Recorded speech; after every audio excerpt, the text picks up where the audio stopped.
The blizzard hit with a fury that turned the world white in seconds.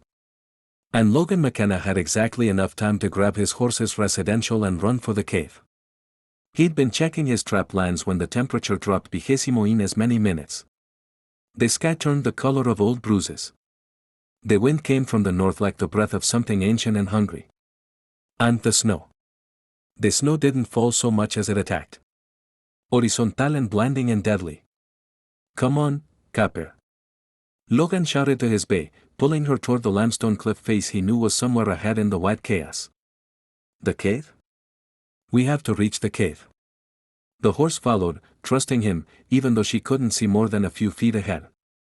Logan navigated by memory and instinct, knowing that if he missed the entrance, they'd both be dead within the hour. This wasn't just a snowstorm. This was a killer blizzard, the kind that buried entire homesteads and wasn't found until spring thaw revealed the frozen bodies. Then he saw it, the dark gap in the white wall of snow, the cave entrance. And beyond it, the cabin he'd built inside the cave. The structure everyone in Silver Ridge had mocked for an entire year. Mkena's Cave Castle. They'd called it the Hermit's Hole. The building that made no sense to people who thought homes belonged on flat ground under open sky, not tucked inside limestone formations like swallow nests. Logan pulled Copper through the cave entrance and immediately the howling wind cut off. The temperature, while still cold, was noticeably warmer than the deadly chill outside. The cave's natural protection was already saving their lives.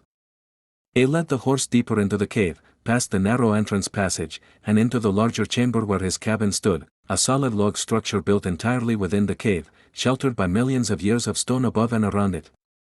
The cabin's door was 20 pies from the cave entrance, giving him a buffer zone. He got Copper into the small stable area he'd built adjacent to the cabin, also inside the cave, and threw blankets over her steaming back. "Good girl," he murmured, checking her over. "We made it." Through the cabin's window, a real glass window he'd packed in carefully, he could see the cave entrance. Beyond it was nothing but white fury.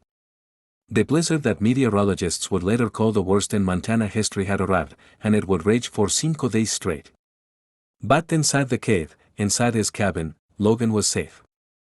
He had firewood stacked in the dry cave chamber. He had food stores that stayed cold, but not frozen thanks to the cave's stable temperature.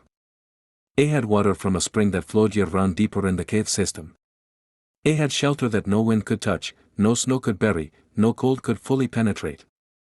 The home everyone had laughed at was about to prove its worth. But to understand why a man would spend a full year building a cabin inside a cave while his neighbors mocked him, you have to go back to the beginning. It started the previous spring when Logan purchased the old Callahan property. 20 acres of rough, rocky land that included a significant limestone cave system. Most people thought the land was worthless. Farming was impossible on rocky ground. The cave was just a geological curiosity. "What are you planning to do with that?" Serif Morrison asked when Logan filed the deed. "Build a home," Logan replied. "Where?" "I don't see any flat ground out there." "Inside the cave." Morrison stared at him. "Inside the cave? You mean a cabin? Inside the cave?" "Exactly that." The news spread through Silver Ridge like wildfire. Logan McKenna, the quiet former scout who'd arrived last fall with money from his railroad work, was planning to build a cabin inside a cave instead of on normal land. Like a normal person. "That's insane," declared Mayor Thompson at the saloon. "Why would anyone choose to live in a cave?" "Because caves provide what open ground doesn't," Logan tried to explain at the town meeting. "Constant temperature year-round, protection from wind, rain, snow, natural humidity control, and most importantly, shelter from extreme weather events." "But it's a cave."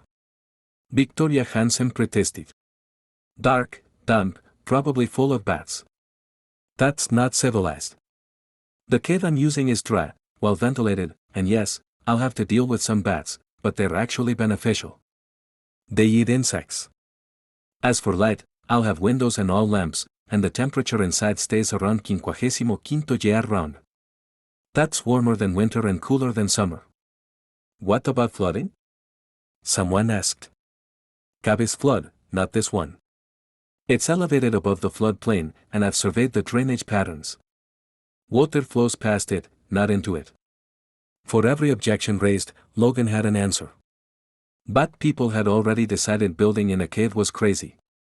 Logan McKenna was wasting time and money on a project that would fail. The construction began in late spring and provided endless entertainment. Logan's first task was clearing the cave chamber, removing loose rocks, leveling the floor, assessing the ceiling stability. The cave was massive.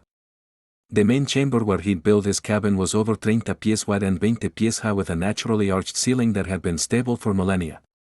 McKenna's playing caveman became the running joke. Someone should tell him we evolved past living in caves, Mayor Thompson would say to laughter. Maybe he thinks he's a bear. Going to hibernate in there all winter. But Logan continued, ignoring the ridicule. He understood something they didn't. That the cave wasn't a primitive dwelling place, but a natural structure with properties no man-made building could match. The cabin itself was built with careful craftsmanship. Logan used solid logs for the walls, creating a sturdy structure that stood within the cave like a house within a house. The roof was slightly sloped to manage the minimal moisture that did occur in the cave. He installed a proper door, windows on two sides facing the cave entrance for light, and even a small porch area. The chimney was clever. It vented through a natural chimney in the cave ceiling, a crack that led to the surface. Logan had tested it extensively to ensure proper draw. The smoke would rise through the natural vent, invisible from the outside, leaving no obvious sign of habitation. For his horse, he built a small stable adjacent to the cabin, also inside the cave. Capper would have shelter, hay storage, and protection from predators and weather. He's building a whole homestead in a hole. People marveled, shaking their heads. What happens when the cave collapses on him? Victoria asked. That cave has stood for thousands of years, Logan replied when he heard the comment. It'll stand for thousands more. Limestone caves don't just collapse unless you're actively destabilizing them, which I'm not. The construction took all summer. Slowly, Logan's cave refuge took shape. He added details that showed his careful planning. Storage areas built into natural alloves in the cave walls, a root cellar in a deeper chamber where the temperature was even more stable, a water collection system from the cave spring, and ventilation channels that took advantage of the cave's natural airflow. By late fall, the cabin was complete. It looked strange.